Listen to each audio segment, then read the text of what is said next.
Hey gang, I'm Paul Monologue. Welcome back to our channel. In our previous video, you saw Jordan and I tear out this old 50-year-old shower, this tile shower with that thick mortar bed, and we used our brand new Bosch demolition hammer, and that thing is a beast. We loved using it, and we loved using it so much, I came back the next day and we chipped out the 4x4 tile on this floor and in the other bathroom, and it did a fantastic job. And just out of curiosity, I was wondering how it would compare in a face-to-face battle with my old favorite, this pneumatic chipping hammer. You've all seen us use this before on tile and wood floors.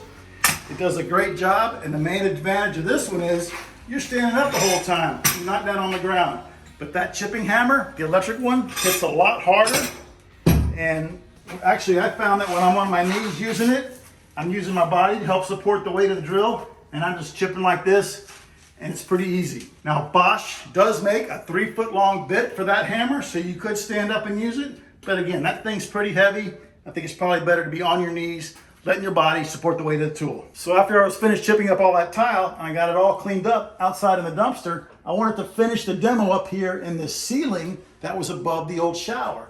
Remember, this was all furred down. There was drywall here and on the side, and our old shower ceiling was about right here where my hand is.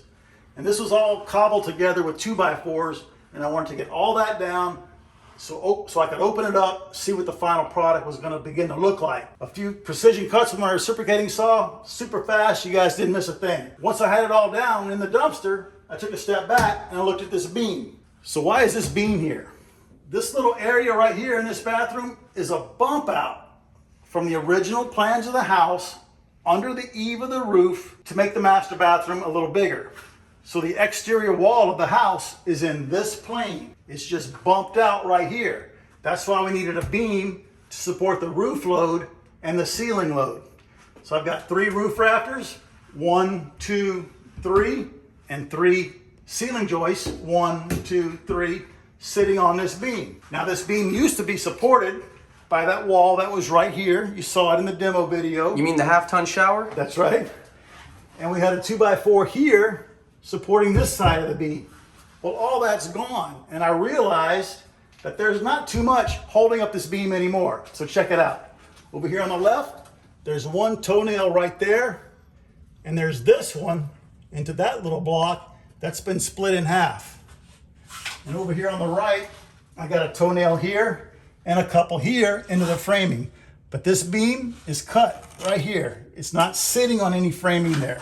And this beam is 2 2x8s nailed together. I got a top plate and a bottom plate, almost like the flanges on an I-beam. It kind of looks like an I-beam, except they cut it right here, and the top plate's not doing anything anymore. Why'd they cut it right there? I don't know. They went to a lot of trouble to cut that just for this 2x4 that was right here. To me, they really didn't need it. They were trying to show off on the job site, Maybe show so. off their finished carpentry Maybe so. skills. And then on the back, we have a 1x4, but it's cut in half right here, and it's a 1x4. It's not going to do much anyway.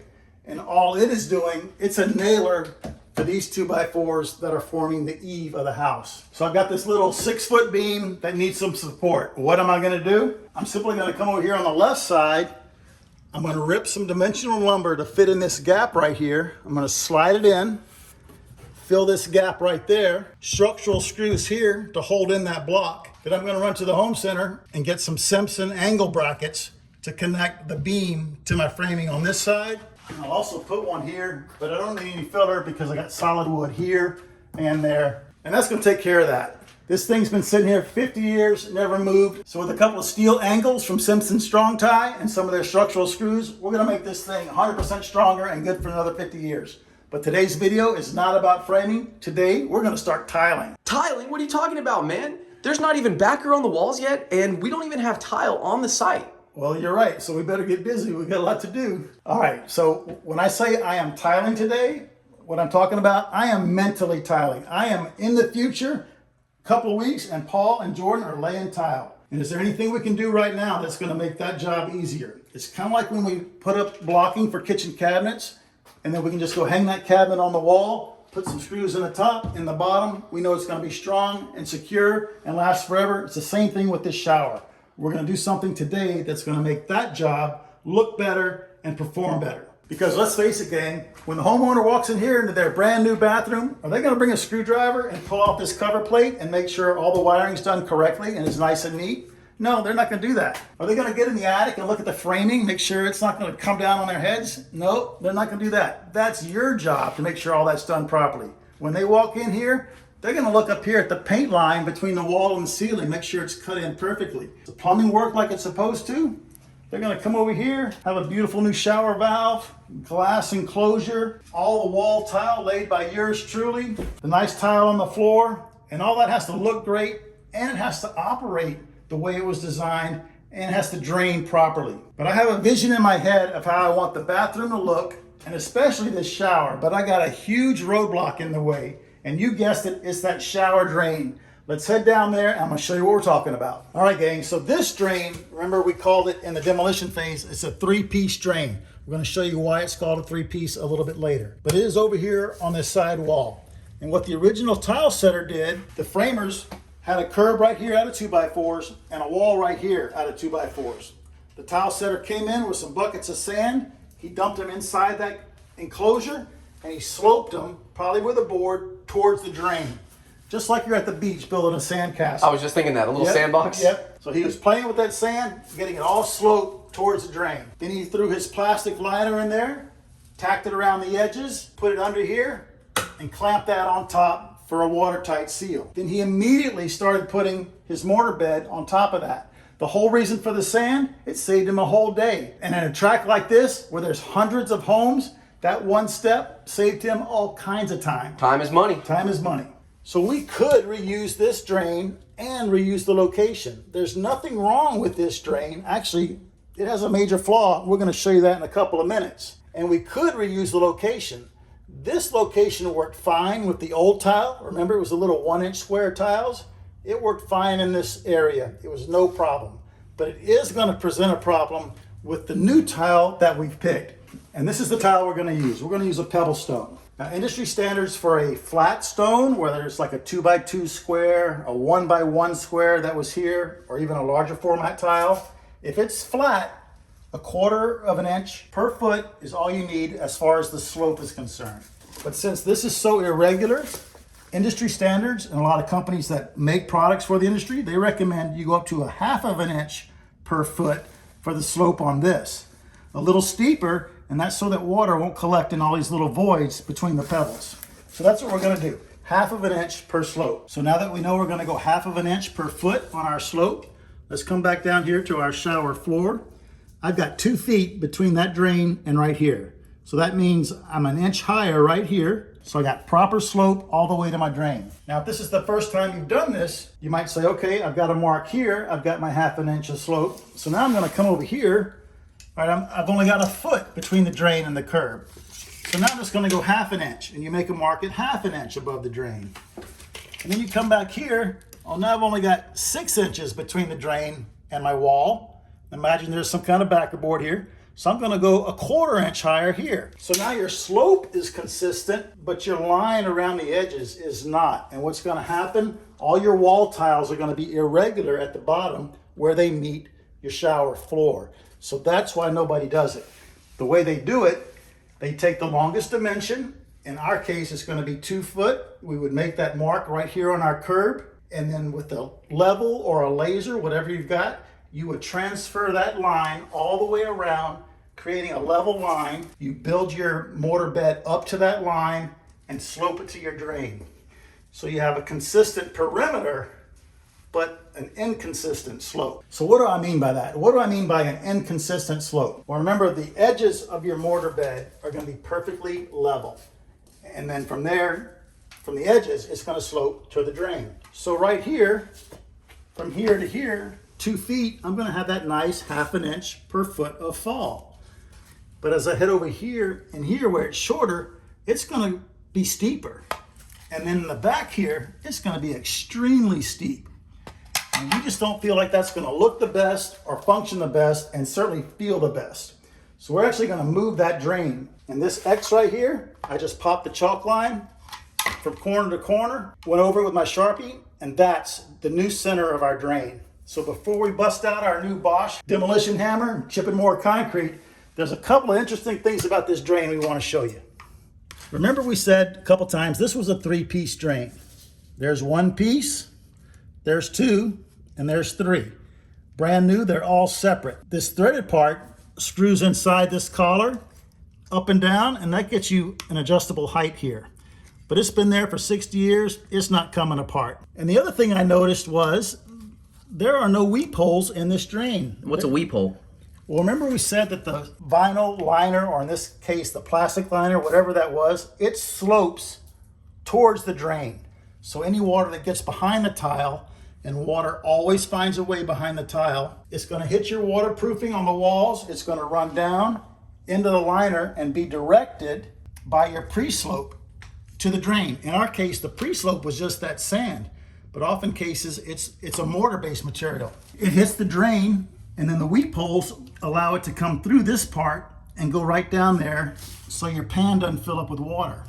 We've seen numerous occasions where the weep holes are clogged and this thing is just saturated for years and years. And that can actually cause a shower to fail completely. Absolutely, we've seen it. But this little guy doesn't have weep holes. The holes you see here are for the bolts. So I was wondering, how do they get the water out of here? So I started taking this thing apart. That's the remains of the plastic liner that gets captured between the base and this part. And I noticed these channels right here, see that? But they're all filled with caulk. So the tile setter, in putting this caulk here, was thinking he was doing a better job, kind of a belt and suspenders approach, but he actually defeated the purpose of these little channels. The purpose of those channels is so the water can be directed on top of this liner, it hits the drain, hits those little channels, rides across, and gets out. So that was pretty cool. I thought that was a cool design. There's actually 8 of them here, but every one of them is full. Look at that. So now we've showed you that drain and how it works as far as getting the water out of here. Let's talk about, why is it over here? Why is it so close to the outside wall? And why didn't they put it in the middle? Well, I have a couple of theories. So before we start talking about how they ran the sewer under this house, let me show you a couple of diagrams that explain a couple of pipe fittings, and I'm going to be throwing these terms out, so now you know what I'm talking about. We're talking about a Y and a combo. A Y is this fitting right here. I've got my left hand up there obscuring that. I'm going to show you why. A Y looks like this. It's a Y. We've all seen those in the home centers. This is your run, and you have this outlet at a 45. And then if you want to go vertical or horizontal, you put a 45-degree fitting in there, and now you're at this point. A combo just takes all this and puts it into one fitting, and it saves the plumber from making this joint right here. And again, we've all seen these in the hardware store or the home center. So now that you know the difference between a Y and a combo, let's use our stud pack X-ray vision and look under this slab and see how they pipe this thing. So here's how we figured out that plumbing, gang. We dragged the garden hose through the window and put it in the shower drain and turn it on full blast.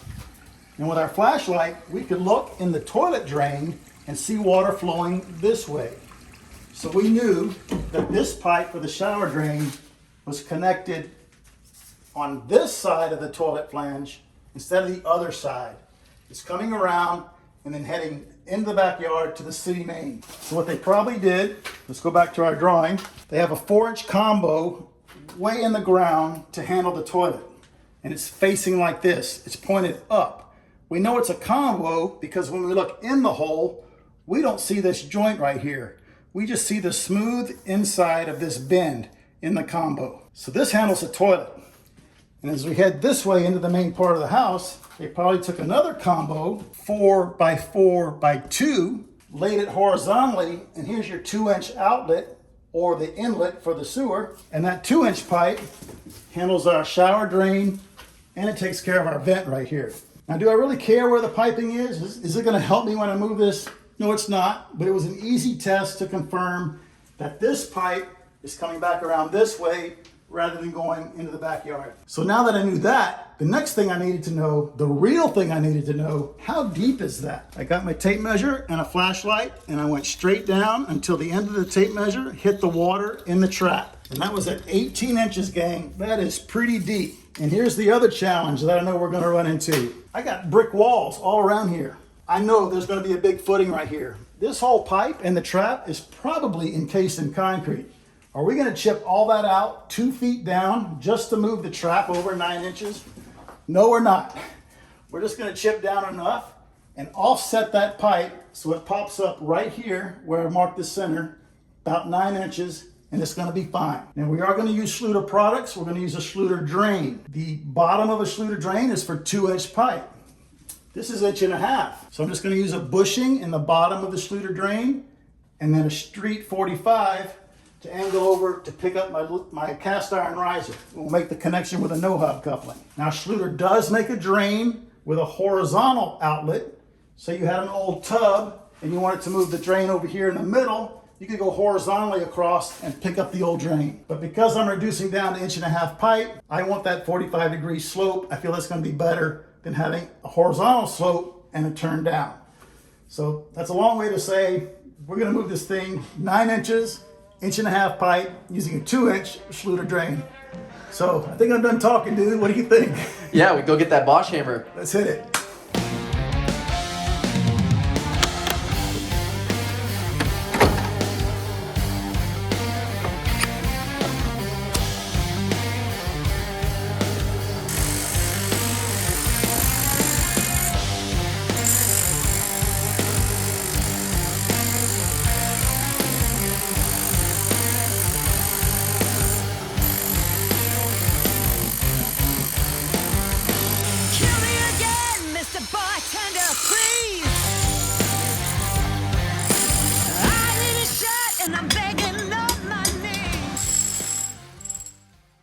All right, man, that's looking really nice, but I'm actually gonna go home and get a jump start on this video. So I'll see you tomorrow. All right, bud. All right. See you tomorrow. All right. Love you. All right, bud. Chipped that all the way around. And good news, that's 2-inch pipe. I guess my pipe sizing skills are way off this year. But that's good news for us, because all I gotta do now, we can cut it up here where my finger's pointing and put a 90 over to that horizontal Schluter drain we were talking about. So maybe I'll pick up a Dremel tool and some blades and cut it off from the inside like you were talking about. I can do it up here. It just wouldn't work way down here. All right. Good job today. See you tomorrow. Love you. Bye. Hey gang, it is the next day. I actually stayed a little later, about an hour later after Jordan left last night, and I got all this done. And it is pretty thick, gang. It was like 8 inches, 20 centimeters for all our metric friends before I punched through the concrete right here. There's very sandy soil underneath there, probably some fill they brought in. But back here, solid concrete all the way down here, definitely into a footing right there. But that's okay. We're gonna keep working in this direction and make room for our drain. Now I goofed again on my pipe sizes. I said this was 1.5 inches, but it's 2 inch. So that's gonna work to our advantage. I don't need to do the 45s and the bushing anymore with 1.5 inch pipe. This morning I special ordered a Schluter drain with a 2-inch horizontal outlet on it. And I can just go horizontally and then turn down with a 90 and tie into the existing 2-inch pipe with a no-hub coupling. And there is a P-trap way down there. Remember we showed that yesterday. So I'm gonna get suited up and we're gonna keep chipping. All right, man. Let's do it.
Guys, I'm all done chipping, I hope, but even if I'm not, I don't mind using that Bosch demolition hammer at all. Right. It's so smooth, very little vibration through your arms, and it kicks. So this may look a little large to you, just first view, but remember, we pop these lines here for you, so the intersection of those two lines is the middle of our drain. And that Schluter drain has kind of a bell bottom on it. We think it's gonna fit, but our other reason for making this so big is we need to get in here and cut this pipe off right here. And that's cast iron. I can't get my big reciprocating saw in there. A buzz saw is not gonna have any effect on that, and a grinder won't reach all the way through that in one pass. So I took that opportunity, said I need a new tool. That's what I'm talking about. So this hole has to be big enough for the tool we're going to use to cut that pipe. And this is it. I got a little Milwaukee M12 hacksaw. That thing is awesome, man. Yep. We've seen these M12 tools with this type of battery. Yeah. This is your first one. It is. And now I got the M12 and the M18. And look at that. That's going to go right in there and make a nice cut right across the top of that pipe. So we got to wait though for when we got to drain in and make up the pipe so I know where to cut it. But I say we break this thing in and see if we can cut that flange off of there. What do you think, bud? Send it. All right. I don't think it's going to have any problem at all. Oh, you're going to cut it like that? Yes. I thought you were going from inside. No, because the pipe's inside. What do you mean? This pipe goes inside. So why can't you just cut it there and just take the whole thing off? Oh, I don't know where I want to cut it yet. I want this whole pipe just to be sticking up out of the ground. All right. I'm with it. I'm with it.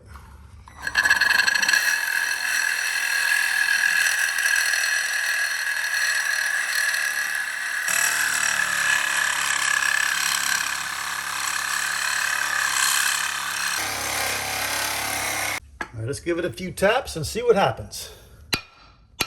I think I'm going to go get a chisel, a cold chisel, put it in there, see if I can just split it apart. Okay.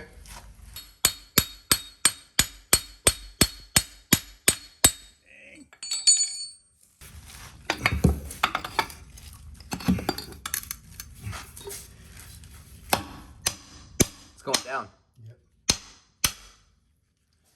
We'll take the lead off, right, and then we'll just pull it up.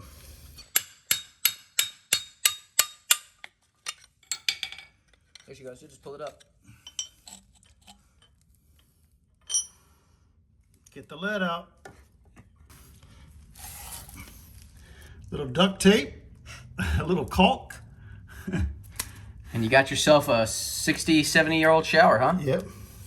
I don't see any oakum.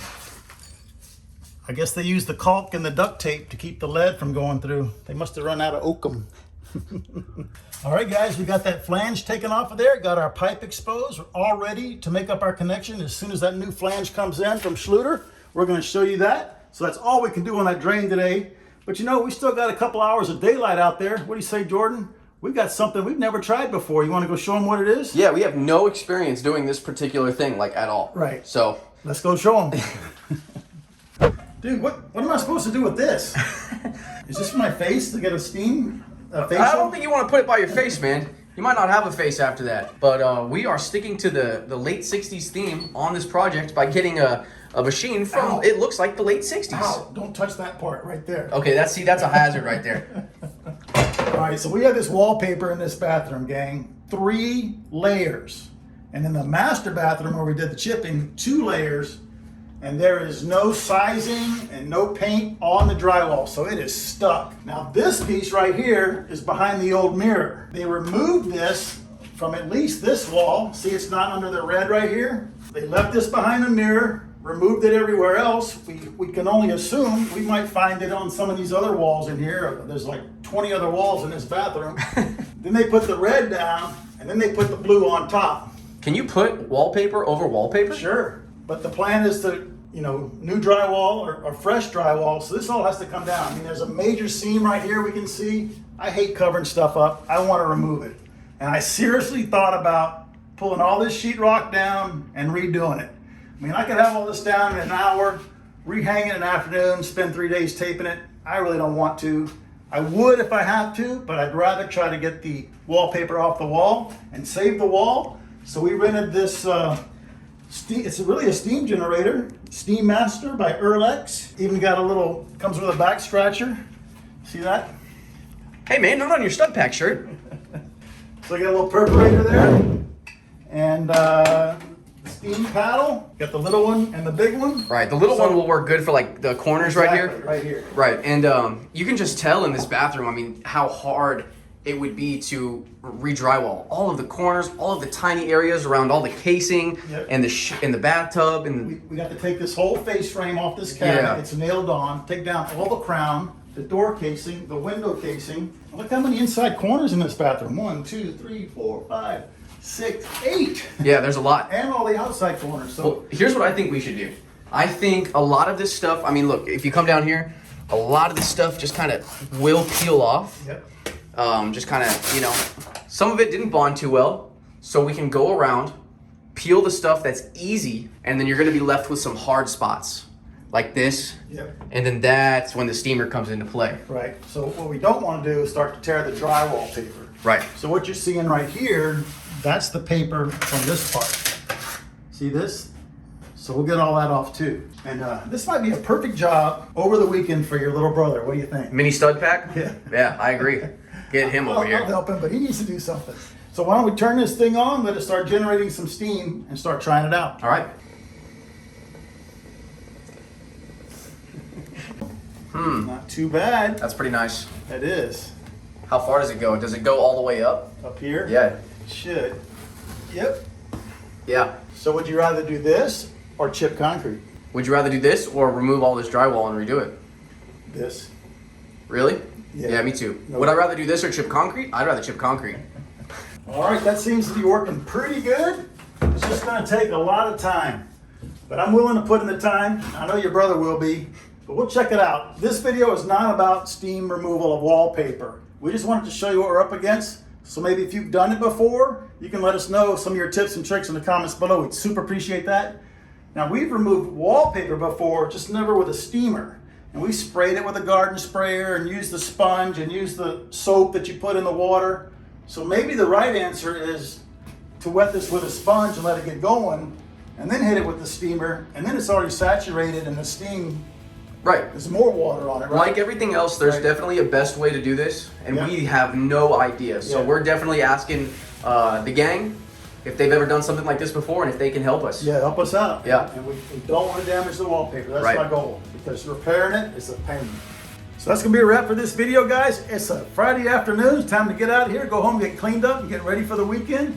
If you have any tips and tricks about removing wallpaper or chipping concrete or cutting those pipes, let us know in the comments below. We got so many sharp viewers. We appreciate all your comments. So if you like this video, you know, we can see from here that your like button is covered with some pretty old wallpaper. Get you a steamer, get that wallpaper off of there, smash it for us. Subscribe if you haven't already. That means the world to me and Jordan. We appreciate all the support, and we'll see you guys on the next video.